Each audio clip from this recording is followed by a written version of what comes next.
सरकारने सार्वजनिक हिताच्या मुद्द्यांवर चर्चा करावी. आम्ही अदानी विरोधात आंदोलन करतोय तर सरकार का घाबरते? काँग्रेसचे खासदार माणिकम टागोर यांचं वक्तव्य. दिल्ली न्यायालयाकडून बॉलिवूड अभिनेता धर्मेंद्रला समन्स. गुंतवणुकीचे आमिष दाखवत फसवणूक केल्याचा आरोप. दिल्लीतील निराधार लोकांसाठी निवारागृहामध्ये झोपण्याची सोय. हिवाळा सुरू झाल्यामुळे दिल्ली राज्य सरकारचा मोठा निर्णय. दिल्ली विधानसभेसाठी आपची दुसरी उमेदवारी यादी जाहीर. दुसरी यादी जाहीर होताच मनीष सिसोदिया आणि अवध ओझांकडून जल्लोष. मी कोणत्याही मतदारसंघातून लढू शकतो, सिसोदिया यांची प्रतिक्रिया. ऊस दराच्या बैठकीला साखर कारखाना अध्यक्षांची दांडी. प्रभारी जिल्हाधिकाऱ्यांनी बोलावली बैठक, निष्फळ. मुंबई महानगरपालिकेवर भाजपचाच महापौर होणार. पालिकेवर महायुतीचाच भगवा फडकणार, आशिष शेलार यांचा दावा. कार्यालयीन इमारतीमध्ये हिरकणी कक्ष सक्तीचा. राज्याच्या महिला धोरणांतर्गत हिरकणी कक्षाची तरतूद.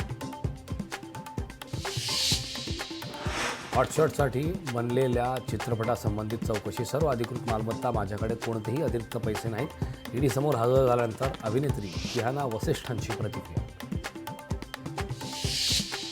6 वर्षात 185 अब्ज देशांच्या संपत्तीत 263% वाढ. देशातील उद्योगांची अनुकूल स्थिती यामागचं प्रमुख कारण. मुंबई कृषी उत्पन्न बाजार समितीत संत्रीची आवक वाढली. किरकोळ बाजारात 60 ते 100 रुपये किलोने संत्रीची विक्री. पश्चिम बंगालमध्ये पसरली दाट धुक्याची चादर.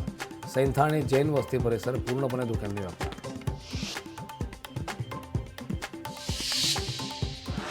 भारतीय संघाला सक्षम प्रशिक्षक लाभलेत. खेळाडूंना मॅगनो मॉकेज यांच्या हाताखाली प्रशिक्षणाचा चांगला अनुभव मिळतो.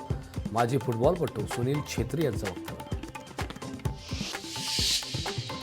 दक्षिण आफ्रिकेकडून श्रीलंकेचा पराभव. विजयासह दक्षिण आफ्रिका आयसीसी क्रमवारीत पहिल्या क्रमांकावर. चालू सिरीज जिंकण्याचं भारतापुढे मोठं आव्हान.